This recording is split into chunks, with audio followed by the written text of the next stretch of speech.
Hi guys, मेरा नाम वैभव शर्मा है और ये एक रियल एस्टेट कंपनी है। वीवीएस रियल एस्टेट ग्रुप है हमारा। ये जो वीडियो रहने वाला है ये रिव्यू वीडियो रहने वाला है। एक्चुअली मैं ये वीडियो अभी बनाना नहीं चाहता था क्योंकि जिस प्रोजेक्ट के बारे में हम बात करने वाले हैं उसका अभी रेरा नंबर नहीं आया है, लेकिन क्योंकि उस प्रोजेक्ट के बारे में काफ़ी मिस इन्फॉर्मेशन यूट्यूब पर या सोशल मीडिया पर जो फैला रहे हैं कुछ लोग, कुछ ब्रोकर्स, मैं उसी को क्लैरिटी देने के लिए ये वीडियो बना रहा हूँ। तो आइए ये वीडियो शुरू करते हैं। सो गाइज, ये एक रिव्यू वीडियो होने वाला है। ये एक चैनल है प्रॉपर्टी दुनिया। इनकी यूट्यूब चैनल से मैं गो थ्रू हो रहा था। मैं एक्चुअली इसी प्रोजेक्ट के बारे में कुछ देख रहा था तो इनकी वीडियो मेरे सामने आई। इस पे 17,000 व्यूज हो चुके हैं। मैं भी एक रियल एस्टेट एजेंट की तरह या ब्रोकर की तरह ही काम कर रहा हूँ, तो मुझे ऐसा लगता है कि 17,000 लोग अगर इस शहर में इन्फ्लुएंस हो रहे हैं इस वीडियो से, तो मुझे लगता है कि इस टॉपिक पे ये वीडियो बनाना बहुत जरूरी था, इसलिए मैं ये वीडियो बना रहा हूँ। जिस प्रोजेक्ट के बारे में मैं बात कर रहा हूँ उस बिल्डर का नाम है ATS होमक्राफ्ट और ये प्लॉट्स लेके आ रहे हैं यमुना एक्सप्रेसवे पे, सेक्टर 22D।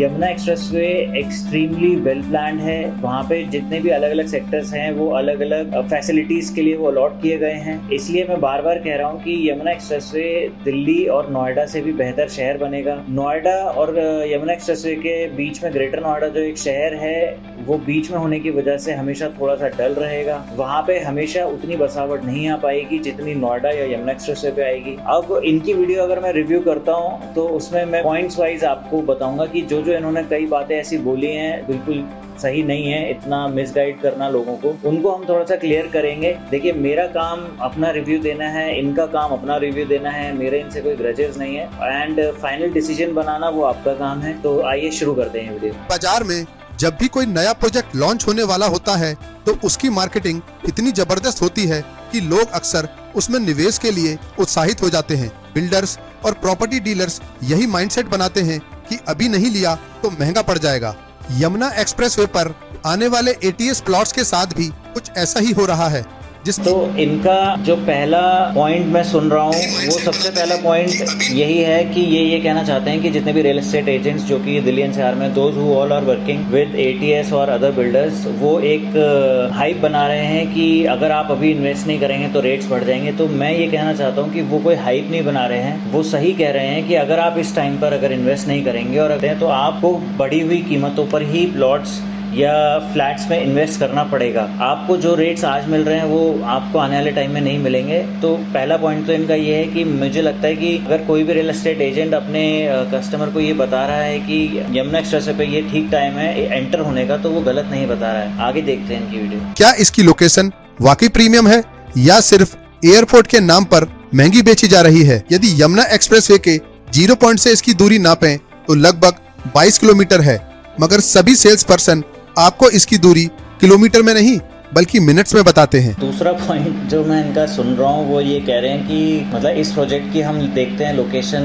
वाकई प्रीमियम है या लोग इसकी जो सेल्स पर्सन है वो इसकी हाइप बना रहे हैं। ये इनका कहना है कि 0 पॉइंट से ये 22 किलोमीटर की दूरी पर है, सेक्टर 22D। एंड जो सेल्स पर्सन है वो इसका किलोमीटर में नहीं, इसको टाइम, मतलब जैसे कि यहाँ 15 मिनट का रास्ता है या 20 मिनट का रास्ता है, टाइम वाइज आपको बताते हैं अपने कस्टमर्स। तो मैं इनसे ये कहना चाहूँगा कि मैं दिल्ली रहता हूँ, दिल्ली से CP मुझे लगता है शायद 10-12 किलोमीटर होगा, लेकिन मुझे वहाँ कई बार पहुँचने में, ITO तक पहुँचने में भी, जो कि शायद मेरे घर से, मैं ईस्ट दिल्ली रहता हूँ, वहाँ से शायद 4-6 किलोमीटर ही है, मुझे 1 घंटा भी लग जाता है। तो अगर कोई सेल्स पर्सन आपको वहाँ की एक फैसिलिटी बता रहा है, चाहे अगर मैं मानता हूँ वहाँ पे अगर स्ट्रेच वो 22 किलोमीटर का है, लेकिन वहाँ आप पहुँच रहे हैं शायद अगर 15-20 मिनट में, क्योंकि ग्रेटर नोएडा से मैं जब टप्पल की तरफ जाता हूँ, क्योंकि वहाँ पे कुछ मैंने इन्वेस्टमेंट करी है, तो मुझे मात्र आधा घंटा लगता है और वहाँ से 50 किलोमीटर है शायद ग्रेटर नोएडा से टप्पल, जहाँ पे मेरा कुछ इन्वेस्टमेंट है। अगर कोई सेल्स पर्सन आपको ये बता रहा है कि यार आपको यहाँ से 22 किलोमीटर की दूरी सिर्फ आप 15 मिनट में तय कर सकते हो, तो वो एक फैसिलिटी तो आपको बता रहा है अपने कस्टमर को। इसमें बुराई क्या है? मुझे समझ नहीं आ रहा है ये क्या कहना चाहते हैं। तो ये सोसाइटी ATS होमक्राफ्ट जो प्लॉट्स अपने बना रहा है, ये एक एक्सप्रेस वे के सामने सोसाइटी है। ये अपने आप में एक बहुत बड़ी चीज है। आपका घर एक एक्सप्रेस वे के सामने होना ही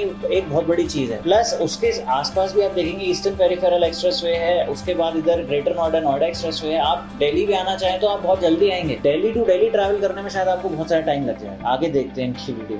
अब बिल्डर और लोकल एजेंट्स तो बड़े बड़े दावा करते हैं कि आने वाले वर्षों में यहाँ प्रॉपर्टी की कीमतें बहुत ज्यादा बढ़ने वाली हैं, लेकिन सच ये है कि इस लोकेशन पर अभी रहने लायक इंफ्रास्ट्रक्चर डेवलप होना शुरू भी नहीं हुआ है। मतलब एक सेल्स पर्सन अपने क्लाइंट्स को ये कहना चाह रहा है कि आप यहाँ पे इन्वेस्ट करिए, यहाँ पे रेट्स बढ़ने वाले हैं, तो वो गलत नहीं कह रहा है। यहाँ पे रेट्स बढ़ने वाले हैं, लेकिन हम as a real estate company एक चीज आपको बिल्कुल क्लियर कर देते हैं। यमुना एक्सप्रेसवे पे अगर आप इन्वेस्ट करने आना चाहते हैं, आप 10 से 15 साल का सिनेरियो अपने लिए लेके चलिए। देखिए, रियल एस्टेट इन्वेस्टमेंट जो होती है एक लॉन्ग टर्म इन्वेस्टमेंट होती है वो, लेकिन कई लोग जो छोटा छोटा ट्रेड करना चाहते हैं कि प्रॉपर्टी खरीद के 2 साल में बेचना, 3 साल में बेचना, रियल एस्टेट में उस तरह से नहीं होता है। शायद स्टॉक मार्केट में उस तरह से लोग कमाते हैं, लेकिन रियल एस्टेट मार्केट थोड़ा सा लॉन्ग टर्म इन्वेस्टमेंट ही है। तो अब इनका जैसे ये कह रहे हैं कि यहाँ पे अभी कोई हॉस्पिटल नहीं है, कॉलेजेस नहीं है, तो जहाँ पे मैं अभी ईस्ट दिल्ली रहता हूँ ना, जिस स्कूल में मैं पढ़ा हूँ, मैं AVP एक स्कूल है मेरे घर के पास ही, वहाँ पे पढ़ने में जाता था। ना हमारे सोसाइटी के पीछे पार्क थे, ना हमारे मार्केट्स वहाँ थे, ना कोई हॉस्पिटल था। मैक्स हॉस्पिटल भी अभी आया,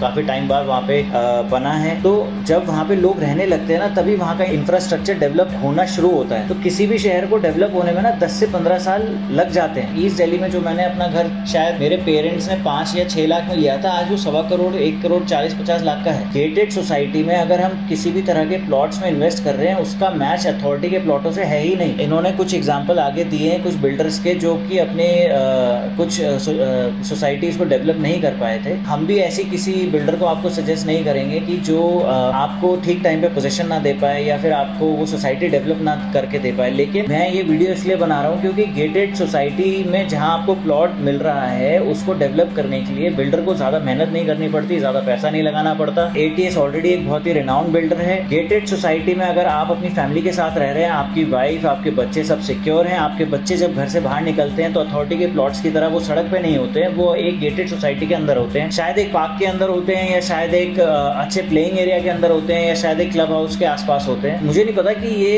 एक अथॉरिटी के प्लॉट्स को गेटेड सोसाइटी के प्लॉट से कैसे कंपेयर कर सकते हैं, मतलब कोई कंपैरिजन ही नहीं है। अभी हम कुछ पिक्चर्स भी शेयर करेंगे। इन्होंने अपने वीडियो के लास्ट में ना कुछ फुटेज कुछ शेयर करी है, जो कि अथॉरिटी के प्लॉटों की फुटेज है, और उनको वो कहना चाह रहे हैं कि ये देखिए इस तरह से ये काफी सारे बिल्डर्स हैं, वो अपनी सोसाइटीज डेवलप नहीं करते। लास्ट में मैं वो क्लिप भी ऐड करूंगा आपके लिए। एंड देखिए, ग्रेटर नोएडा को मेरे ख्याल से 30-40 साल हो चुके हैं बसे हुए, लेकिन अभी तक भी वो पूरी तरह बसा नहीं है, वहाँ पे बसावट नहीं है। वहीं अगर हम यमुना एक्सप्रेसवे पे गौर सोसाइटी है जो, वहाँ पे अगर हम देखने जाएंगे तो वहाँ पे आपको अच्छी खासी आबादी मिलेगी, आपको सिक्योरिटी बहुत अच्छी मिलेगी, अंदर आपको लेक मिलेगी, आपको काफी सारी फैसिलिटीज मिलेगी। तो गेटेड सोसाइटी हमेशा एक बेहतर ऑप्शन होता है। सोसाइटी का कल्चर में रहना एक हमेशा एक बेटर ऑप्शन है देन अथॉरिटी के प्लॉट। हाँ, मैं ये नहीं कह रहा कि आप अथॉरिटी के प्लॉट्स ना लीजिए, वो भी एक इन्वेस्टमेंट के लिए बहुत अच्छी अपॉर्चुनिटी होती है। लेकिन अगर आपको एक गेटेड सोसाइटी में प्लॉट्स मिल रहे हैं और आप वहाँ पे आपका एक विजन है कि आप 10 साल बाद अपनी फैमिली के साथ मूव इन करना चाहते हैं या 5 साल बाद, तो उससे बेस्ट ऑप्शन कोई हो ही नहीं सकता। क्या कहना क्या चाहते हैं, मेरे को ये समझ ही नहीं आई बात। आगे इनकी और देखते हैं वीडियो।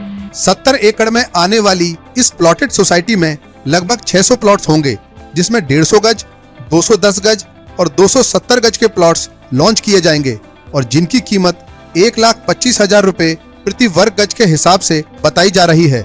मैं जो प्रॉपर्टी है उसको तो एक्सप्लेन कर ही दिया है, क्या क्या साइजेस के प्लॉट्स होंगे। हाँ, 1,25,000 जिसमें ये इंट्रोड्यूस हो रहा है प्राइस, हमारी नज़र में भी ये थोड़ा हायर एंड है। पर मुझे ऐसा लगता है कि शायद कहीं ना कहीं बिल्डर को पता है कि इस एरिया में कितना जूस है, एंड बिल्डर को शायद आइडिया है कि 4-5 साल बाद यहाँ पे रेट्स कुछ और होंगे। अगर आप किसी भी एयरपोर्ट के आसपास के बसे हुए शहर को देखेंगे तो वहाँ पे रेट्स अनमैचेबल है। एंड मैं आपको बार बार कह रहा हूँ, देखिए मेरी नज़र में नोएडा बहुत बेहतर शहर है गुड़गांव से लिविंग के लिए। यहाँ का इंफ्रास्ट्रक्चर बहुत बेहतर है, यहाँ की रोड कनेक्टिविटी बहुत बेहतर है, क्योंकि गुड़गांव से बाद में बसावट हुई है यहाँ पे। उसी तरह जब नोएडा के बाद फिर उसके बाद जब ये यमुना एक्सप्रेसवे बन रहा है, ग्रेटर नोएडा के बाद भी जब ये यमुना एक्सप्रेसवे बन रहा है, तो ये यकीनन दिल्ली नोएडा से बेहतर शहर बनेगा। यहाँ पे इंडस्ट्रियल सेक्टर अलग है, यहाँ पे 17 सेक्टर है वो इंस्टीट्यूशनल सेक्टर है, 22D है ये रेजिडेंशियल सेक्टर है। हर एक सेक्टर स्पेसिफिक सेक्टर्स हैं, एंड इस वजह से यहाँ पे कभी भी ऐसा नहीं होगा कि आपके घर के बाहर ही उससे थोड़ा सा दूर कोई